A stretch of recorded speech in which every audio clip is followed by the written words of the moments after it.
माल्यादिशुगन्धीनि मालित्यादीनि मे प्रभो मया हृतानि पुष्पाणि पूजार्थां प्रतिक्रियतां प्रसादर्क्ये नैवेद्यं नैवेदयामि नाभ्यासीदन्तरिक्षवंशीष्णोद्यौ समवर्तत पदव्यां भूनप्रदेशा श्रोत्रा तथा लोकां कल्पयन् ॐ महोत्रतो मह्वाचार्थे ताम्बूलपुङ्गीफलं द्रव्यदक्षिणां समर्पयामि ॐ महोव्यासाय नमः ओम महो यम महत्रादुहुदात्मां तम यम प्रपंचत्रादुहुदात्मां तुभ्यां संप्रोहेतो ओम महो यो पवन यत्रादुहुदात्मां तुभ्यां संप्रोहेतो ओम फलेच्छिवर कांतिबिंदुवदनं वरहावृतं सप्रियं श्रीवत्साङ्कमदार कौस्तुभधरं सुन्दरं गोपीनां नयनोत्पलचरितनु गो गो वशंखावृतं गोविन्दकलवेणुवादनवरं दिव्यांगभूषं मलेहे यो यन्त प्रविश्यं वां दिशां प्रसुप्तं सञ्जीवत्यखिलधरस्वधाम्ना हन्यस्तहस्तचरणसमत्वगादीन् प्राणान्नमो भगवते पुरुषाय तुभ्याम् ॐ महों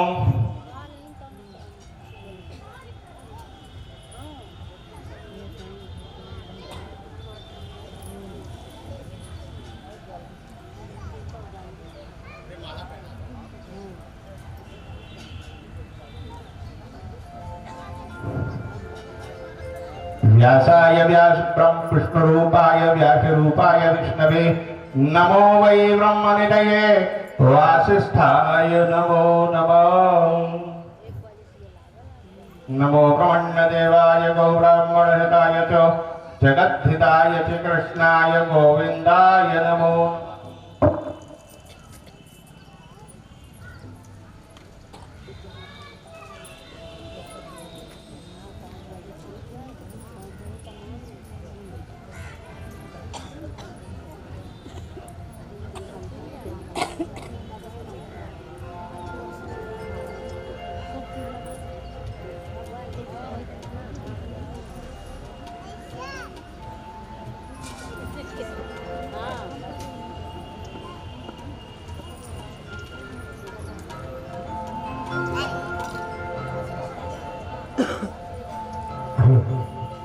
आइए आरती के लिए सभी भक्त अपने अपने स्थान पर खड़े हो जाएंगे।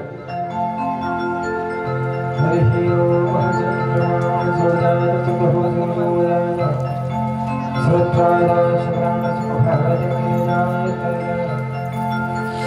श्रीमद् भागवत भगवान की है आरती पापियों को पाप से है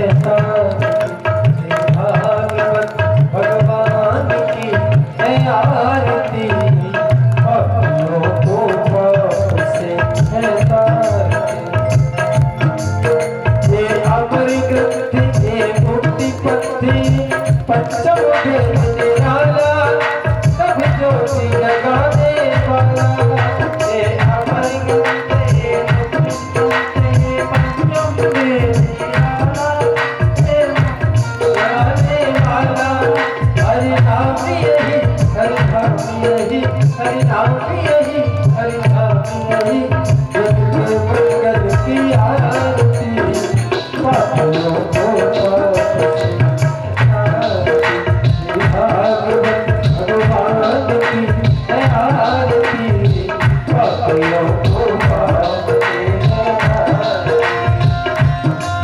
ये शांति की पावन पुरी पापों को मिटाने वाला हर दर्द कराने वाला ये शांति की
खाली चली आती है जो कहा के तक लोग जानते हैं मोबाइल में जगह वो है मारे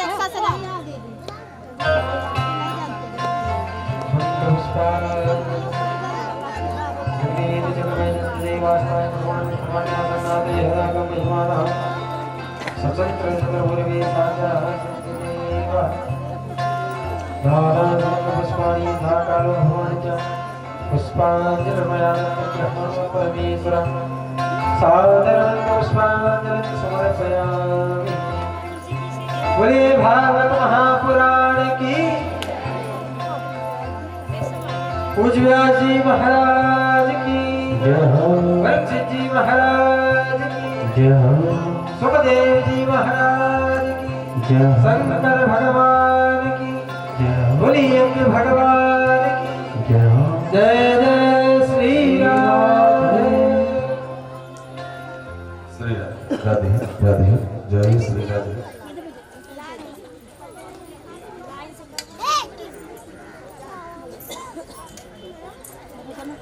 श्री राधे राधे जय श्री राधे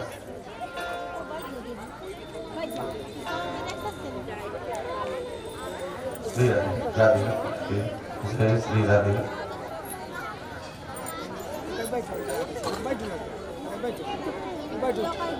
श्री हरे नमः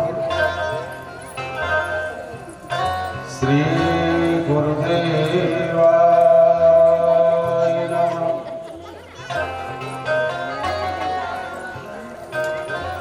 स्वस्थ श्री गणेशाय नमः ध्येयो सदा परिभवनिमभीष्टदोहम् तीर्थाशुपदं शिवविराज लुतो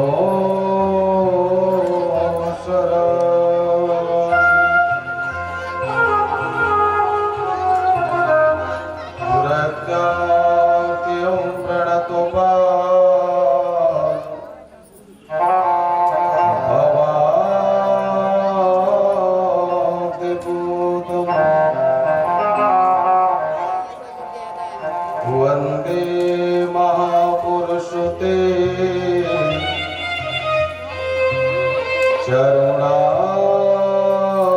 चरुणारविंदम नारायणो नमस्कृत्य नरो चैव नरोत्तमम् देव्यो सरस्वती व्यासो ततो जयमुदीरये राधे मेरी माँ तो है पिता मेरे घनश्याम इन दोनों के चरणों में कोटि कोटि प्रणाम मैंने अपनी सौंप दी इनके कर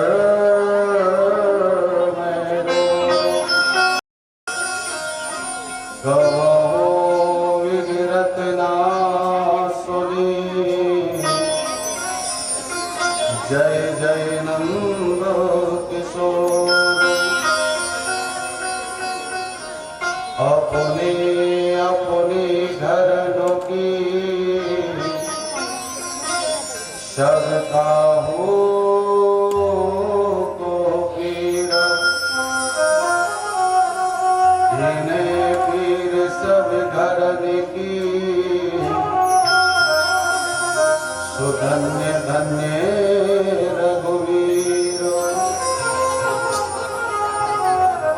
शिव भक्त प्रारंभ में बड़े भाव के साथ ताली सेवा करते हुए मन और वाणी पवित्र बनाने के लिए प्रभु के नाम का गुणानुवाद गाएंगे। तत्पश्चात प्रभु के मंदिर में कथा का सेवा करेंगे। सभी बड़े भाव से कार्य सेवा करते हुए राधे राधे गोविंद गोविंद राधे श्री राधे राधे गोविंद गोविंद राधे राधे राधे गोविंद गोविंद राधे राधे राधे गोविंद गोविंद राधे राधे राधे गोविंद गोविंद राधे राधे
सच्चिदानंद की जय, शंकर भगवान की जय, जगत जननी मैया की राघवेंद्र सरकार की जय, हनुमान जी महाराज की जय, भक्त समाज की जय, परीक्षित परिवार की जय, जय जय श्री राधे। परम मंगलमय परात्पर अखिलेश्वर अकारण करुणा वर्णालय भक्त वांछा कल्पतरु तनंदत वृंदत पीताम्बरधारी श्री बालकृष्ण लाल की बांग्मय प्रतिमूर्ति श्रीमद् भागवत महापुराण। प्यारे भगवत प्रेमियों, परम वंदनीय माताओं, श्री सिंह परिवार की ओर से जो यहाँ पर श्रीमद् भागवत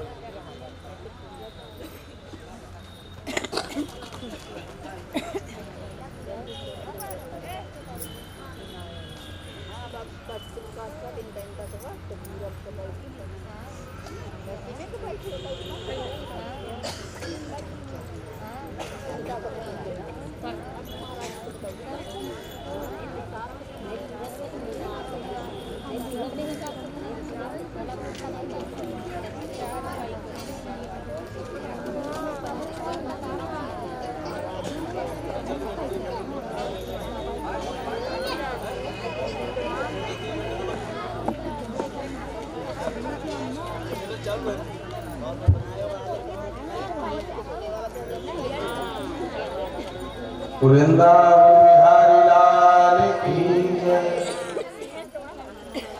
कल हम और आप सभी ने एक साथ भगवत कथा का आनंद लिया। सच्चिदानंद स्वरूप भगवान श्री कृष्ण के चरणों में प्रणाम। नैमिक साधन की भूमि में 88,000 संतों का सूची से प्रश्न कि यो घोरी गलहु प्राया जीवस्य अस्वतम गतः क्लेशा कृतं तस्य तस्य विश्वधनी किं पराया। कलयुग में मुक्ति पाने का सबसे सरल साधन क्या है? तो कहा कि श्रीमद् भागवत की कथा ही कलयुग में मुक्ति देने के लिए सबसे सरल साधन है। क्यों? क्योंकि अन्य जितने भी ग्रंथ दुनिया में हैं उनका पाठन पूजन नियम से करना होता है, तभी मुक्ति प्राप्त होती है। यज्ञ अनुष्ठान श्रम के द्वारा करने पड़ते हैं, तब मुक्ति होती है। लेकिन श्रीमद् भागवत कथा पढ़ने की आवश्यकता नहीं है। श्रीमद् भागवत की कथा का श्लोक याद करने की भी आवश्यकता नहीं है। तो बोले श्रीमद् भागवतम शास्त्रम श्रवणात् मुक्ति, केवल कथा को सुन भर लिया जाए तो 7 दिन में यह भागवत की कथा सुनने मात्र से मानव को मुक्ति का मार्ग प्रशस्त कर देती है। श्रीमद् भागवत की महिमा का वर्णन कल हमने सुना कि धुंधकारी जैसा पापी जिसने जीवन भर पाप कर्म किया, जीवन भर पाप कर्म किया और अकाल मौत से मरने के बाद प्रेत बना और प्रेत योनि में रह करके श्री मद् भागवत की कथा को श्रवण किया और भागवत की कथा सुनने से धुंधकारी का उद्धार हो गया।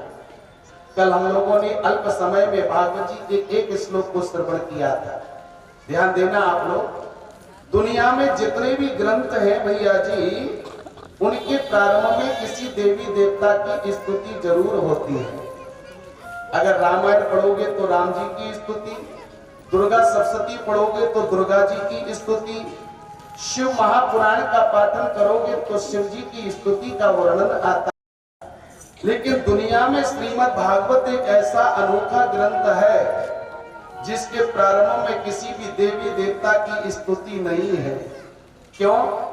क्योंकि वेद व्यास जी जब भागवत की रचना करने लगे तो मन में शायद सोचने लगे कि यदि मैं राम की स्तुति करूंगा तो राम भक्त ही इसका पाठन पूजन करेंगे, और यदि मैं कृष्ण स्तुति करने लग जाऊं तो केवल कृष्ण के भक्त ही इसको सुनेंगे। लेकिन मैं तो दुनिया के सारे भक्तों को एकजुट करना चाहता हूं, तो इसके लिए मैं क्या करूं? सारे देवताओं की स्तुति करने लग जाऊं। फिर मन में सोचा कि सारे देवताओं की स्तुति करूंगा तो 33 कोटि देवी देवता हैं और एक एक करके सबकी स्तुति करूंगा तो स्तुति प्रसंग बहुत लंबा हो जाएगा। तो क्या करें? बोले एक काम करता हूं कि मैं सत्य की वंदना कर लेता हूं। और सारे देवताओं का मूल है सत्य। सत्य से ही नारायण का जन्म हुआ, सत्य से ही शिव जी का जन्म हुआ, सत्य से ही दुर्गा जी का जन्म हुआ। मनी सारे देवताओं का मूल केवल सत्य है। इसलिए वेद व्यास जी ने भागवत के पहले श्लोक में सत्य की वंदना करी। जन्मादस्य तोन्वयादि तर्तचारथे सुविज्ञसुरा तेने ब्रह्म हृदय आदि कवये मोहंती यत सूरया तेजो वादिम यथा विनिमयो यत्र सर्वो मृषा धूम्ना सदा नरस्त कोकम सत्यम परम धीमहि। जय श्री कृष्ण। सत्य की वंदना करिए। और भागवत जी के पहले श्लोक में लिखा है सत्यम परम धीमहि। और भागवत जी का जब मध्य आता है तो वहां लिखा है सत्यव्रतम भीतस्य सत्यम सत्यस्य योनिम भीतस्य सत्यम। मणि भागवत के प्रारंभ में सत्य, भागवत के मध्य में सत्य और भागवत का जब विराम होता है तो वहां भी वेद व्यास जी ने लिखा अस्य कांचीना, मणि वहां भी सत्य का वर्णन किया। जय श्री कृष्ण। क्यों किया? ये वेद व्यास जी ने भागवत जैसे ग्रंथ में 3 बार सत्य का प्रतिपादन क्यों किया? इसका एक बहुत बड़ा कारण है। जीवन में ज्यादा से ज्यादा सत्य को अपनाओ। क्यों? क्योंकि धर्म न दूसर सत्य समाना आगम निगम पुराण बखाना। दुनिया में सबसे बड़ा धर्म क्या है भैया जी? दुनिया में सबसे बड़ा धर्म है सत्य बोलना। लेकिन हमारा तो सारा कारोबार, लेन देन, व्यवहार सब झूठ पर चल रहा है। हरिश्चंद्र के जमाने में लोग सत्यवादी हुआ करते थे। सूरज टरे, चंदा टरे, टरे जगत व्यवहार, पर टरे न दृढ़ हरिश्चंद्र को सत्ता विचार। हरिश्चंद्र के जमाने में लोग सत्यवादी हुआ करते थे। पर आज भैया कलयुग में बोले झूठ ही लेना, झूठ ही देना और झूठ ही भोजन, झूठ चवेना। कलयुग में अखंड साम्राज्य अगर किसी का चल रहा है तो झूठ का चल रहा है। लेकिन भागवत कहती है कि जीवन में यदि आप प्रभु के पद को पाना चाहते हो तो क्या करना है? बोले सत्य को अपनाना है। सत्य कैसे अपनाएं?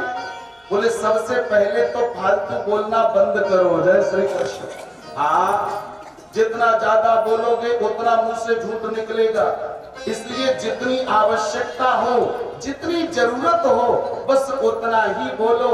और इस बात का ध्यान रखो कि जो हम बोल रहे हैं वो शब्द सत्य होना चाहिए। जय श्री कृष्ण। तो सत्यम परम धीमहि। भागवत के माध्यम से दुनिया को ये बताया गया कि जीवन में सत्य को अपनाओ। दूसरे श्लोक में धर्म की परिभाषा है।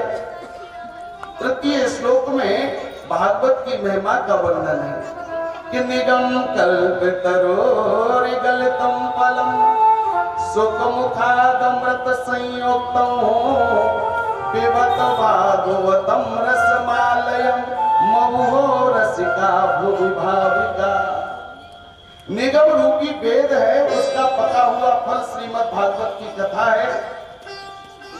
बोले महाराज फल तो खट्टा भी होता है, गुठली छुलका भी होता है, तो भागवत रूपी ग्रंथ में भी कुछ गुठली होगी, छुलका होगा, जिसको हम त्याग देंगे, छोड़ देंगे।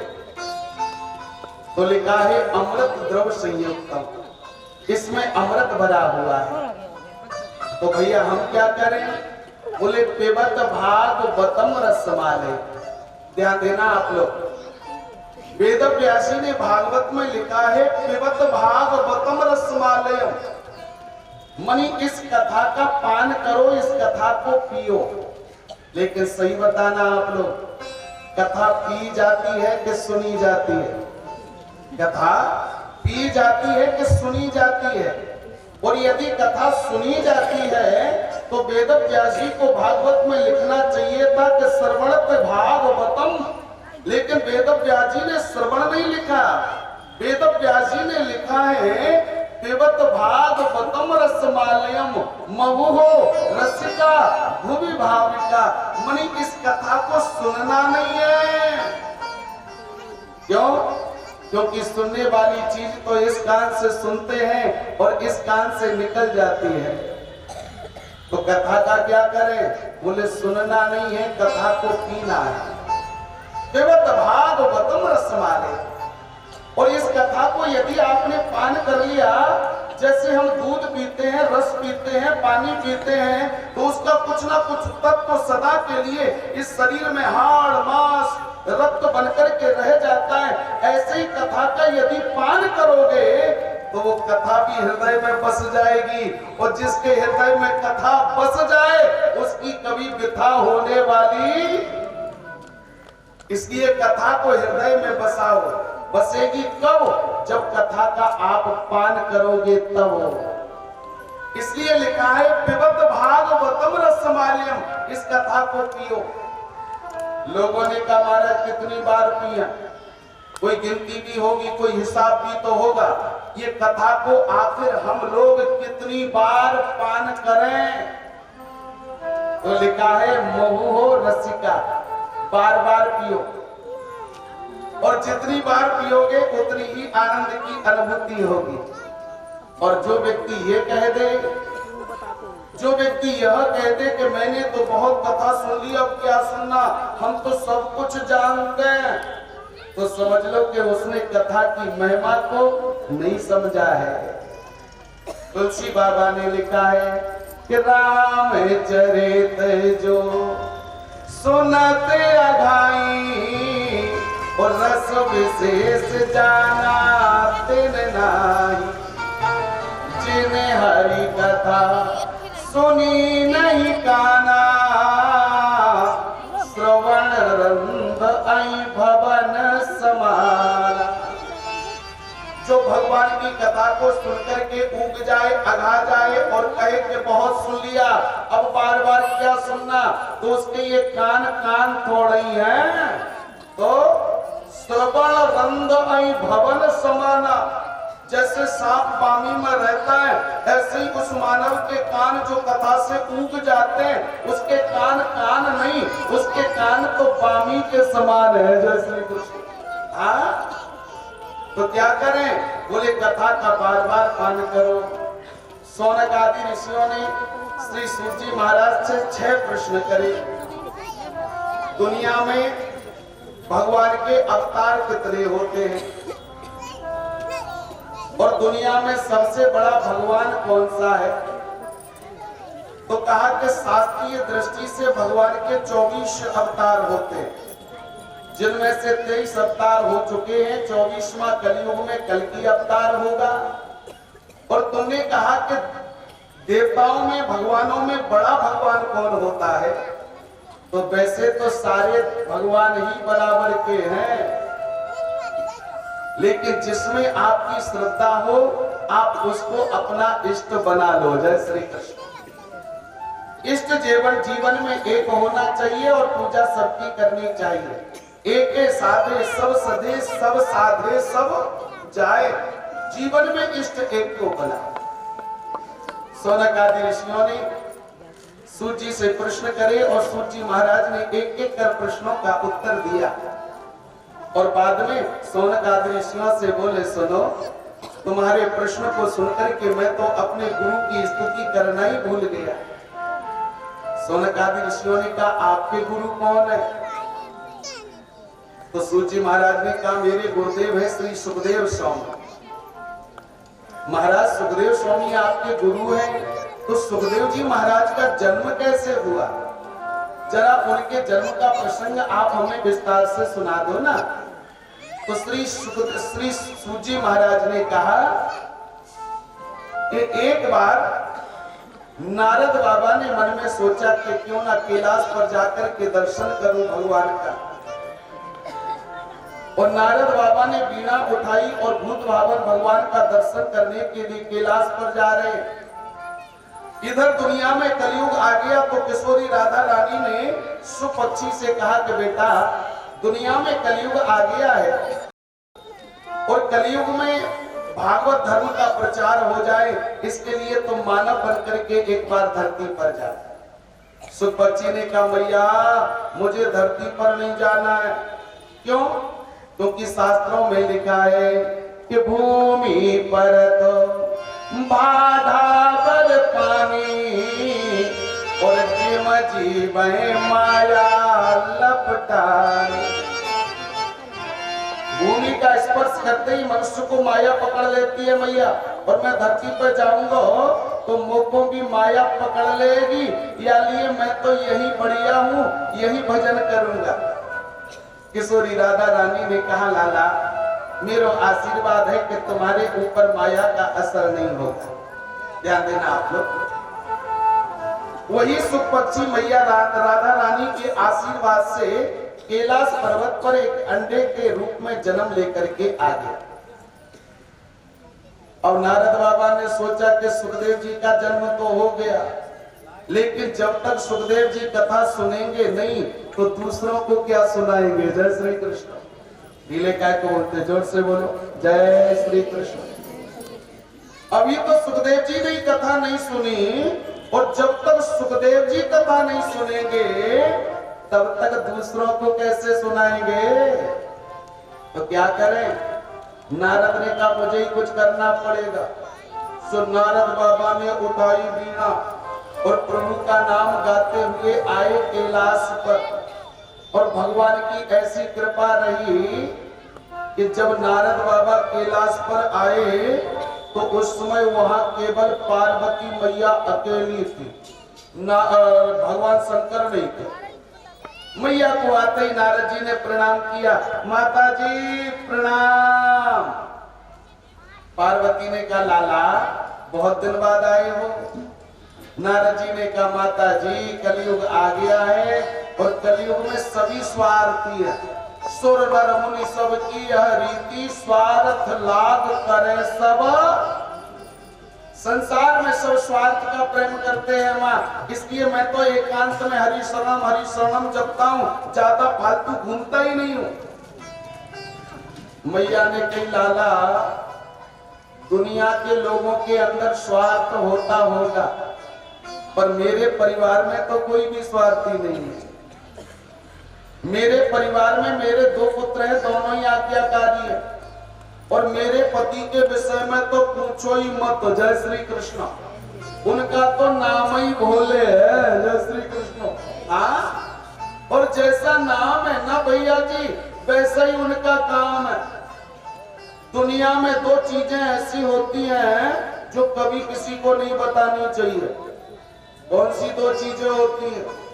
एक तो गुरुजी जो हमें गुरु मंत्र कान में देते हैं ना, उस गुरु मंत्र को कभी किसी को नहीं बताना चाहिए। ध्यान रखना आप लोग। जो गुरुजी ने हमें गुरु मंत्र कान में दिया है वो मंत्र कभी किसी को मत बताओ। गोपनीयम गोपनीयम गोपनीयम पर्यंतता। गोपनीय से गोपनीय रखने योग्य वस्तु अगर कोई है तो वो गुरु के द्वारा कान में दिया हुआ मंत्र है। उस मंत्र को तो गुप्त रखना चाहिए, हर किसी को नहीं बताना चाहिए। और दूसरा, पुराने जमाने में लोग समाधि लगाते थे तब उन्हें भगवान का दर्शन होता था, और आजकल के भक्त भगवान की बहुत ज्यादा सेवा पूजा करते हैं पर समाधि तो नहीं लगा सकते। तो उन भक्तों को कभी कभी स्वप्ने में भगवान का दर्शन हो जाता है। स्वप्न में भगवान का दर्शन हो जाता है, और स्वप्ने में जब उन्हें भगवान का दर्शन हो जाए तो उस दर्शन की बात को कभी किसी को नहीं बताना चाहिए। जब भी आपको सपने में गौशाला दिखे, संत दिखे, साधु दिखे, ज्ञानी दिखे, मंदिर दिखे, तीर्थ दिखे, देवालय दिखे, तो समझ लो कि आपके जीवन का कोई बहुत बड़ा काम अब पूरा होने का समय आ गया है। लेकिन पूरा कब होगा? जब उस सपने की बात को आप किसी को नहीं बताओगे तब। जय श्री कृष्ण। इसलिए गोपनीयम गोपनीयम प्रियंकता। लेकिन मेरे भावा शंकर तो इतने कृपालु हैं, कि समाधि से जगते हैं तो दौड़े दौड़े मेरे पास आते हैं और कहते पार्वती आज तो मैंने राम जी का दर्शन किया। कभी कभी समाधि से दौड़े दौड़े आते और मुस्कुरा के कहते हैं अरे भगवान आज तो मैंने कन्हैया को दर्शन सपने में कर लियो। जय श्री कृष्ण। मनी जो बात छुपानी चाहिए वो भी बता देते हैं। जय श्री कृष्ण। इसलिए भैया जी हमारे पति जैसा महान पति तो दुनिया में किसी और का नहीं होगा। नारद जी बोले माँ तुम बड़ी भाग्यवान हो कि तुम्हारा पति तुम्हें प्रेम करता है। दुनिया में वो नारी बड़ी भाग्यवान है जिसका पति बहुत प्रेम करता है। तो तुम्हारे पति तुम्हें सारी बात बताते हैं? बोले जी सब कुछ बताते हैं। तो यह भी बताया होगा कि जो गले में मुंडों की माला पड़ी है उस माला में मुंड किसके लगे हैं? शंकर बाबा मुंडों की माला पहनते ना जी, तो उस माला में मुंड किसके लगे हैं? पार्वती जी बोली लाला नारद सब कुछ बताते हैं पर ये कभी नहीं बताया कि माला में मुंड किसके लगे। नारद जी बोले तो तेरो पति का खाक प्रेम करे। मैं तो पहले ही कह रहा हूं कि सुर नर मुनि सबकी है रीति और स्वार्थ लाग करे सब। तुम्हारे बाबा भूत भावन भगवान शंकर भी तुमसे स्वार्थ का प्रेम करते। सो पार्वती को तरवा से लेकर के चोटी तक आग लग गई। नारद ने देखा कि मेरा काम पूरा हो गया। सो बीड़ा बजाते बजाते नारद जी तो खिसक लिए। अब शाम को भूत भावन भगवान शंकर लौट करके कैलाश पर आए और पति का नियम होता है कि जब घर में आता है तो दहली पे से ही आवाज लगाता है सुनती हो। तो भगवान शंकर भी कैलाश पर आए और आते ही आवाज लगाई भगवान सुनती हो। उत्तर नहीं मिला। अरे श्रीमती जी सुनती हो, उत्तर नहीं मिला। अरे पार्वती हम आपको बुला रहे हैं जरा सुनती हो, उत्तर नहीं मिला। क्योंकि पार्वती को तो 440 वोल्टेज आए और वो भवन में बैठी है। पुराने जमाने का नियम था भैया जी, जब लोग मकान बनाते थे ना तो एक कमरा अलग बनता था और उस कमरे के मेन द्वार पर लिखा रहता था कोप भवन। मनी जब पति पत्नी में झगड़ा होता तो श्रीमती जी आज के जैसा झगड़ा पहले नहीं करती थी। जय श्री कृष्ण। पहले लड़ने झगड़ने की जगह हमारे घर में अलग हुआ करती थी। झगड़ा कहाँ करना है तो झगड़ा जहाँ किया जाता था उसी का नाम कोप भवन होता था। जय श्री कृष्ण। लेकिन इस कलयुग में तो पूरा घर ही कोप भवन बना हुआ है। कभी किचन में झगड़ा, कभी बेडरूम में झगड़ा, कभी भोजन जहाँ करते हैं वहां झगड़ा, कभी घर के आंगन में झगड़ा, तो पूरा घर ही को भवन बनाए। लेकिन पुराने जमाने का नियम तो भोले बाबा के यहाँ भी एक गुफा है और उस गुफा के द्वार पर लिखा है कोप भवन। भगवान शंकर ने बहुत आवाज लगाई भगवान सुनती हो, अरे श्रीमती जी जरा सुनती हो, कोई उत्तर नहीं मिला। तो भगवान शंकर ने कहा मैं तो अच्छी भली पार्वती को छोड़ के गया, ये हो क्या गया। तो बगल में खड़े थे नंदी, तो नंदी को बुलाया भैया जी आइयो, कहीं कहा है महाराज। बोले पार्वती दिखाई नहीं पड़ रही है, पार्वती कहाँ गई। नंदी बोले महाराज तुम्हारे जाने के बाद में एक बाबा आया था। कैसा बाबा आया था। बोले जिसकी बड़ी बड़ी दाढ़ी थी, बड़ी बड़ी जटाएं थी, हाथ में बीड़ा थी, कृष्ण गोविंद हरे मुरारी गा रहा था। 5 मिनट तक मैया से कान में बात करी और कौन सा मंत्र फूको ये हमें मालूम ना है। जय श्री कृष्ण। लेकिन बाबा गया बाहर और मैया गई कोप भवन के अंदर। भगवान शंकर समझ गए कि वीणा हाथ में थी और कृष्ण गोविंद गा रहा था, तो हो ना हो मेरी अनुपस्थिति में निश्चित ही नारद आया होगा। श्री कृष्ण हे भगवान, हमने या नारद को कहा बिगाड़ा, जब देखो तब घर में आग ही लगाता रहता है। लेकिन चल कर के देखें तो सही, आखिर पार्वती को हुआ क्या है। सो भगवान शंकर कोप भवन के अंदर आए तो पार्वती मैया 4 पसेरी का कुप्पा जो। एक बात कहे हम आपसे, जितना क्रोध पुरुषों को आता है ना, उतना क्रोध हमारी माता बहनों को नहीं आता है। ये सब तो समझना आप लोग भैया जी। जितना क्रोध